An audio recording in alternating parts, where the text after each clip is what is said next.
vampire, I am a vampire, I am a vampire, I am a vampire. How's it going, everybody? Welcome to the Daily Review, episode number 361. The film I'm going to be reviewing for you guys today is Let Me In. It's a remake of this one right here, Let the Right One In, who, if you can see the creepy hologram that's on it, it's considered by many to be the best vampire movie ever made. I don't know if I would go that far, but it is pretty damn good. Let Me In is directed, though, by Matt Reeves, who you guys would know from directing Cloverfield. We have Cody Smith-McPhee as the little boy Owen, who you'd know from The Road. We have Chloe Moritz, hit girl herself from Kick-Ass, playing Abby. And we also have a very nice, subtle piece from character actor Richard Jenkins, which I'll get more into that in a second. Let Me In, though, is the story of this boy named Owen, who's 12-year-old boy. He's kind of an outcast. He doesn't really fit in at school. He gets bullied all the time by these kids. This little girl and what appears to be her father move in to the place next door to them. There's something up with this girl, though, and he doesn't quite know what it is. Some bizarre murders start happening around the community. He notices that she doesn't wear shoes out in the snow, and more or less she is a vampire. And what ensues is a very sweet, touching love story between the two of these people, and also a very amazing, thrilling vampire movie, I would say.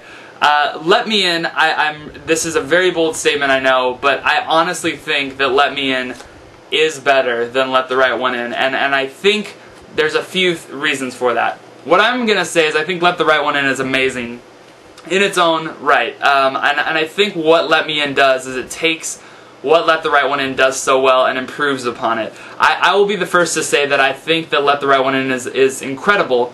However, I think that there are moments in that film that are really slow, almost too slow-paced, and I think the one thing I always heard about Let the Right One In is that, you know, it's a little slow, the story's going to build a lot, but just wait for that ending, because the ending is going to be totally worth it.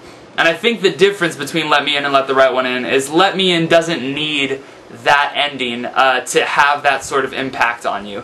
And I think that it's a better movie for it. There's a lot of things that I really enjoy about this remake, Let Me In. One of them is that I feel like all of the characters are more developed and more fleshed out, and I think especially Richard Jenkins' character, the father-like figure who's not really the father, but I'm not going to give away any spoilers. I feel like his story is so much more believable and palpable. You really get a sense of who this guy is and you feel for him. There's one scene where Abby kind of just touches his cheek with her hand, and Richard Jenkins does this thing where he kind of like leans into the hand that is so sad and beautiful and poetic, and I think that it's absolutely incredible. I think Cody Smith-McPhee as Owen is amazing. He is such a good actor, and that he's just a little kid. His facial expressions and the things that he goes through, you really get a feel for it. The film is set in 1983 and in New Mexico instead of being in Sweden.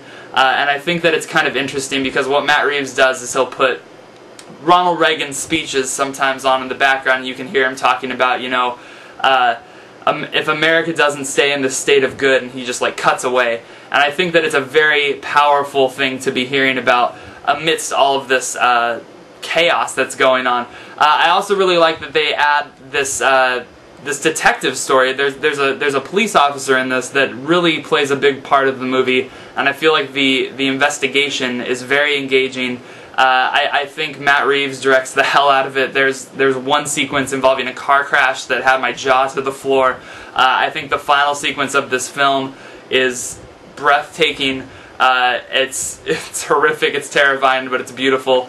And I also really think that the love story friendship between Abby and Owen feels so genuine and so real, and you really get the sense that these two kids would find each other and like each other genuinely. It's so nice to see this on screen to me. I really loved Let Me In. I really hope that if you have seen Let the Right One In, you have qualms about it because you're like, they remade it, I don't want to see a remake because I love the original so much. See Let Me In and decide for yourself. I'm sure there's tons of people who are going to hate me because they're like, no, Let the Right One In is better. That's fine. But my opinion is that Let Me In knocked it out of the park. I give Let Me In a very strong 4.5 out of 5. It's pretty much near perfect in my eyes. Thank you guys so much for watching, and I'll be back tomorrow with another one for you.